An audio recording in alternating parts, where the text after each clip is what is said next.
Hi, it's me, the guy who's sorry it's been a minute. Just been feeling a little creatively unmotivated due to, The Trump administration is deploying The death toll in Gaza has now passed 58,000. Now, the United States has gotten involved in the Among the latest conflict. deaths, 10 people, including 6 children. my last video not performing as well. But I'm back. So a common criticism you'll hear made towards things like late night shows and Saturday Night Live lately is that they've become too political, prioritizing pushing liberal ideology over getting laughs. We would all love to go back to the Saturday Night Live that we grew up with.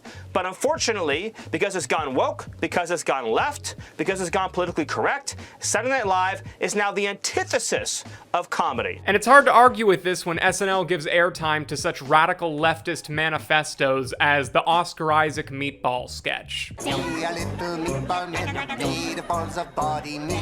We are little meatball men, snacking on our cubes of cheese. And while I have no direct evidence of this, I have a feeling that a lot of the people that make these criticisms of mainstream network TV have no problem with and are perhaps even fans of the YouTube channel The Babylon Bee, which produces comedy sketches 10 times more egregiously political and 20 times less funny than even the worst material on NBC. Well, the campus is pretty, but it's probably built on indigenous lands. I don't see a land acknowledgement in this brochure. And what is that lowercase t over there? But maybe I'm wrong and just being swayed by my own political and cultural biases. So let's take a look at some of the channel's most popular comedy sketches and you can decide for yourself. Starting with one titled Alien Destroys Liberal Mob with Message of Peace and Unity. Really just rolls off the tongue, that title. So this one depicts a space alien arriving at a liberal barbecue as evidenced by one of its participants' Obama and Biden t-shirt. He's there to impart the wisdom of how his society became a utopia. To achieve utopia, you must first all agree upon this one simple concept. All lives matter. What'd you say? Are you out of your mind? I'm lost? Why has this upset you? All lives don't matter. Some lives matter some of the time. Okay, I'm really doing this. So I know they're exaggerating for comedic effect, but I don't know anybody who's actually that offended by the phrase all lives matter. I mean, in a vacuum, I think most people agree that all lives inherently matter. Well, except for mine. For mine too, I need to be constantly talented and liked. But people only take issue with the phrase when it's said as like an amendment to Black Lives Matter because it's a different conversation. The phrase isn't only Black Lives Matter. Of course, all lives matter, but why do you feel the need to bring that up in a conversation about how innocent black people are disproportionately shot by cops? Oh, you feeling left out? That people are saying Black Lives Matter, but not that your life matters? Speaking of SNL again, the comedian Michael Che has a bit where he explains this problem in a much more entertaining way than I ever could. We can't even agree on Black Lives Matter. That's a controversial statement. Black lives matter. Not matters more than you, just matters. Matters. Just matters. What the fuck is less than matters? Black lives exist, can we say that? Can we say... Hey, you big dumb alien! If your utopia is so great, how often are your major cities burned to the ground? Never? That never happens! What? That means no one's standing up for social justice! The number one sign of a progressive and healthy society is that they burn their cities down in the name of justice! The vast majority of Black Lives Matter protests were peaceful, as were the recent anti-ICE protests. In fact, law enforcement are usually the ones responsible for escalating violence in those situations. And even Martin Luther King's protesting was mischaracterized as violent while it was happening. You know what actually was from the jump violent, though? January 6th. But there's evidence in another one of these videos that the Babylon Bee thinks January 6th was justified. So, I hate that they included this little boy in the video. But yeah, teachers with pride flags in their classrooms, those are the ones indoctrinating children into their ideology. Also, he inexplicably disappears halfway through the video. Must have been his bedtime. Anyway, after meeting those crazy liberals, the alien decides Earth is a lost cause and destroys it, and that's the end of the video. I'll bet you're gonna like, comment, subscribe, and hit that little bell button too, aren't you? You are a cisgendered, heteronormative aggressor. Okay. So how are we feeling about this? Does it seem like the Babylon Bee is setting itself apart from mainstream media by prioritizing goofs, gaffs, and gags over anything resembling a political message? Well, if you haven't decided yet, that's okay, because we have another one to look at. The next one is titled Woke Jesus, which imagines how ridiculous it might sound if Jesus were woke. If anyone slaps you on the right cheek, turn it off with the other also. Unless they're a Republican. Then you can feel free to punch them in the face. Now, based on most of the teachings attributed to him, the fact that he supposedly spent most of his time with the poor, the sick, and sex workers, and the fact that he was executed by the government for his radical ideas becoming too influential, I think it's safe to assume that the historical Jesus probably was pretty woke, like in the true definition of the word. And I think the people like those at the Babylon Bee who think that if Jesus were here today, he would be more aligned with like MAGA, are living an even deeper delusion than I do when I have a crush. Haven't you read that in the beginning, God created them male and female, and genderqueer, femboy, trans man, trans woman, two-spirit?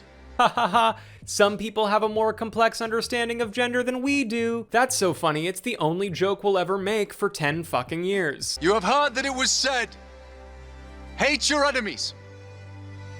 But I say to you, this is correct. And here's a handy little chart to help you understand who your enemy is, based on Marxist intersectionality theory. Yeah, only woke people act hateful towards their political opposites. And the people at the Babylon Bee definitely don't, with everything they say in every one of their videos, including this one. Definitely not. My lord, if you had been here, my brother Lazarus would not have died. Do not be afraid. For Lazarus will live again through this mail-in ballot.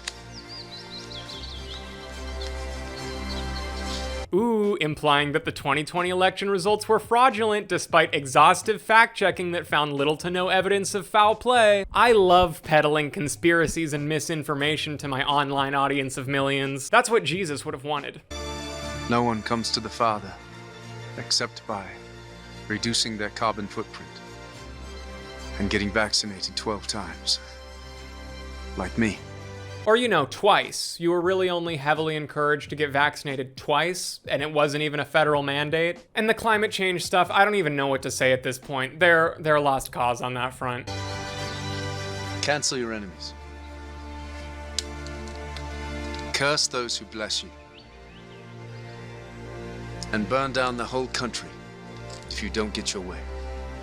You guys do not get to use the BLM riots as a knock against the left anymore. It wasn't a great argument to begin with, but after January 6th, you have completely lost access to that arrow in your quiver, especially when you subtly defend January 6th in the same fucking video. It's a miracle.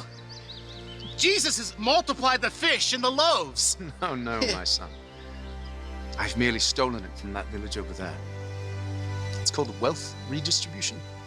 Okay, but if that village was hoarding billions upon billions of loaves and fish, infinitely more than their population could ever eat for lifetimes over, then I'd say that's justified. And Jesus would have agreed with me because he talked about how much rich people sucked constantly. The poor you will always have with you. This is because of capitalism. Eat the rich. Eat the rich. Eat the rich. Eat the rich. Like, that's not satire. That's biblically accurate. Interestingly though, 5 years before this video, another YouTube channel called Friend Dog Studios uploaded another sketch titled GOP Jesus, which has the same premise as the Babylon Bees, but flipped, showing how ridiculous it would sound for Jesus to spout right-wing talking points. By this they will know that you are my disciples, that you say Merry Christmas! Christ! Christmas! That's my name in there, and I put it in there because I wanted it in there so we could all celebrate Big Boy Jesus' birthday time! And again, maybe this is just another case of me preferring the video that affirms my beliefs, which is something we're all guilty of, but I think it objectively works way better. It is super duper easy for a rich man to enter the kingdom of heaven. The richer, the better, really. Maybe get a solid gold house, just to be sure. Gives me a tiny bit of hope for humanity that that video has 3 times as many views as the Babylon Bees. So I wanted to talk about this parody song they did of the song California Dreamin' titled California Fleein'. Because I was born and raised in California, so I had to see what the boys at the Bee had to say about my home state. All good things, I'm sure. All the streets are brown, and the teacher's gay. Okay, I didn't know that every single educator in the state of California was gay, and that they're only in California. In every other state, teachers have to consistently prove to the government that they're straight, which is why English teachers are always pregnant. Why does it matter to you where your child's teacher sticks it when they're off the clock? And I'm sure these guys would say that they don't. They just don't like that the teachers are openly gay because they don't want kids knowing that gay people exist. I don't know why I'm so surprised. It's not like I expected these guys to be super cool with gay people. I just can't believe they're allowed to be so blatant about it and still get 1.7 million views. I don't know, the rest of the song is just them making fun of California for its crime, high taxes, and traffic. Taxes are so high, taking all my money, and the traffic's a pain. I've been on the 405 for half of the day. Because, you know, those are all only problems in California, and the 40 million people that live there all deserve them for staying in the woke state. My biggest takeaway from this video is just how big of dorks these guys are. But still in California, fleeing, just gotta get away.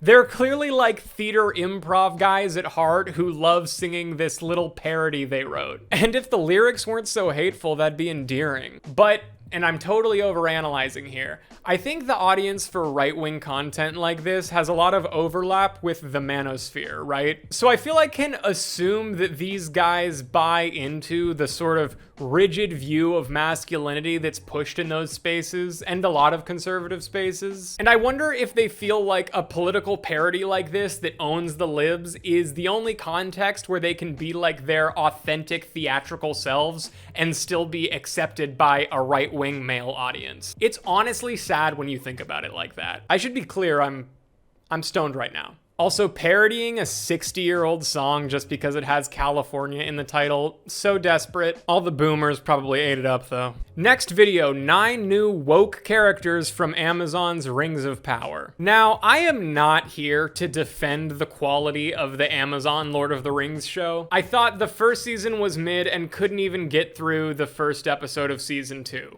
Gandalf. That's what they're going to call me, isn't it? Did he just say Gandalf? It's Gandalf? That's Gandalf from No, Lord of the wait, Rings. he's using Gandalf right now. Gandalf. There are 1,000,001 valid criticisms to make about the craft and existence of that show. But what seemed to bother a lot of right-wing content creators most about it is that, there are black people in it. No gay characters, no trans characters, just that some of the fantasy races of Middle-earth now have members with darker skin in addition to lighter skin. That's all that this and hundreds of other YouTube videos are angry about. So it has 2 nerds hosting a Lord of the Rings fan show. I am Clogbar, the Strong. And I am Willis. Amazon's new Lord of the Rings show. This is weird because they're playing these like dorky nerd characters, right? But like one is making content about Lord of the Rings any less dorky than what these guys unironically do, which is making conservative Christian sketch comedy videos. And 2, the fact that they're angry enough about this Lord of the Rings show to make a sketch about it implies that they are fans of the franchise themselves. So why are they portraying Lord of the Rings fans as these like beta losers? I thought we agreed as a culture that everyone is a nerd about something and that it wasn't really stigmatized anymore. But once again, conservatives proved to be like 15 years behind everything. It's 2010 and The Big Bang Theory is the pinnacle of comedy. If you don't support identity politics infiltrating a fantasy world with made-up races of people, then you shall not pass. Then you are part of the problem. To me, the fact that we're talking about made-up fantasy races doesn't make it sound ridiculous that some of them are now black. It makes it sound ridiculous to care. First we have Sylvester. This appears to be an indigenous Eskimo elf who rebelled against his stodgy hetero parents to pursue his career of being a drag queen in Minas Tirith. Now again, there are no explicitly gay or trans or drag queen characters in Amazon's The Rings of Power. They're saying all this because of some tan elves. Next up is Legless. God damn it. All right, I'll admit it. The Babylon Bee made one funny joke, and it was naming an amputee elf character Legless. Now this is a blonde elf warrior with one leg who bravely shows Middle-earth that differently abled people can fight too. But also, and maybe I'm being too woke here, would having like an amputee warrior character in Lord of the Rings be that ridiculous or like not in the spirit of the story? Like, aren't Anakin and Luke Skywalker technically both amputees? Never heard anyone complain about that or label it as forced diversity. Anyway, you guys get the gist. They name a bunch more characters and they're all black and trans and gay. Gandalf the Gay. It's just Gandalf, but he's really, really gay. I have something to tell you guys that you are not going to like. Okay, so this last video I'm going to look at, Satan asks Democrats to tone down the evil, isn't just unfunny and cringe like the others. I honestly find it pretty offensive, and it frankly makes me really angry. But I know that if I want to be the Joe Rogan of the left, I have to remain stoic, so any young men watching don't think I'm too much of a bitch and click off to watch him instead. I was watching a video today that we played on a podcast earlier of a monkey riding a motorcycle down the street, jumps off the motorcycle and tries to steal a baby. Yeah, I saw that one. So the premise of this sketch is Satan having a meeting with a group of activists telling them they need to be less explicitly evil if they want Biden to win the election. Because this was uploaded before he dropped out. These activists include one for women's reproductive rights. Excellent branding, by the way. It's much easier on the ears than baby murder, so kudos to you on that one. But opposing any restrictions all the way through to the 9th month, I mean, you see how you're kind of tipping your hand, right? Makes people think, wait, maybe they actually want to kill babies. And we do, obviously. No, we don't. Oh. No, we don't. Right. I've never met a single person who's totally in favor of abortion during the 9th month of pregnancy, unless it's like a medical situation where the mother's life is at risk. Otherwise, that's not a commonly held belief, at least among the leftists that I know. Also, by saying that an abortion in the 9th month makes this cause seem more evil, they're kind of admitting that it's not the same thing as getting one earlier on in a pregnancy. Another one of the activists is pro-Palestine. Okay, what about you? Pro-Palestine. You are, I'm gonna say this, you're kind of coming across like you just want to wipe Israel off the map and kill all the Jews. We do want to wipe Israel off the map and kill all the Jews. So this is where I get mad. I know that humanity disagreeing on most things is an inevitability, a fact of life, but I thought, perhaps naively, that the genocide currently happening in Palestine, where so many innocent people, including children, are currently being starved and murdered, would be something that at least like 80% of people would agree is unjustifiable. But here's a video with over 3 million views accusing anyone of simply condemning what's happening as being in league with Satan and wanting to kill all Jews. As far as I'm concerned, this is the Babylon Bee saying that everything Israel is doing to the Palestinian people is justified. But yeah, I'm the one who's on the side of the devil for disagreeing. You know, the funny thing is, you don't even look Middle Eastern. Am I wrong, people? Am I wrong? I'm not. I actually grew up on Long Island, but my parents sent me to college. Death to America. What's the implication there, man? That it's ridiculous to care about Middle Eastern children being murdered unless you yourself are Middle Eastern? There's also an advocate for LGBT rights. Well, it's important for us, they, them, to be accepted just like everyone else. Yes, of course. And convincing people that they're intolerant for not wanting men to get naked in women's locker rooms. I guess that's genius. I mean, come on, it's next level stuff. All right, but insisting that your children be mutilated. I mean, come on, let's turn people off, you guys. I mean, not everyone, obviously. It's funny to me, like, you know, these people just baseline aren't okay with queer people in any context, but they use these lies about trans children and athletes to be able to publicly voice their disdain in a way that doesn't seem so blatantly evil. I wonder how many of these lies I would have to disprove for them to finally just throw their hands up and admit, queer people just make me uncomfortable and I don't want to be reminded they exist. Then she doesn't talk much in the video, but the last activist is for the climate. She's trying to stop global warming. Making people hate us by blocking traffic is our thing. He's stealing our thing! And her inclusion here confuses me, because even if you think that global warming isn't real, which I'm assuming the writers at the Babylon Bee don't, that wouldn't make someone that wants to stop it evil, just misinformed. The fact that Satan doesn't even talk to her in the video makes me think that even they kind of knew this, but then, why include her in the video at all? So I think I've proved my point. So-called comedians on the right aren't only just as guilty as the left of prioritizing political messaging over laughs in their material, but I also just feel that in general, conservative-leaning comedy will never work that well, because so much of comedy is pointing out the absurd in things that are considered normal, making you question things you never did. Whereas a big crux of conservative ideology is never questioning anything or implying that anything should change. It's literally in the name conservative. They want to conserve the status quo. And that's not to say you have to be like a bleeding heart leftist to be funny. I think someone like Bill Burr, for example, does a good job of pointing out absurd opinions from both sides of the political aisle. What? It's just, I had to do it. It was how I was raised, you know? I come from a long line of progressive liberals. In fact, my great-great-great-grandmother was in Berlin, Germany in 1939, and she had a knock it off Nazi sign in the window. And let me tell you something, that was the end of those shenanigans. But the writers at the Babylon Bee are just so unwavering in their beliefs, and they refuse to view any of the things they talk about with anything resembling nuance or self-criticism. Like, even something more progressive like SNL makes fun of liberals a lot too. Do you, by any chance, follow Kamala Harris on Twitter? Yeah, I do. Do you want to eat my butt? No.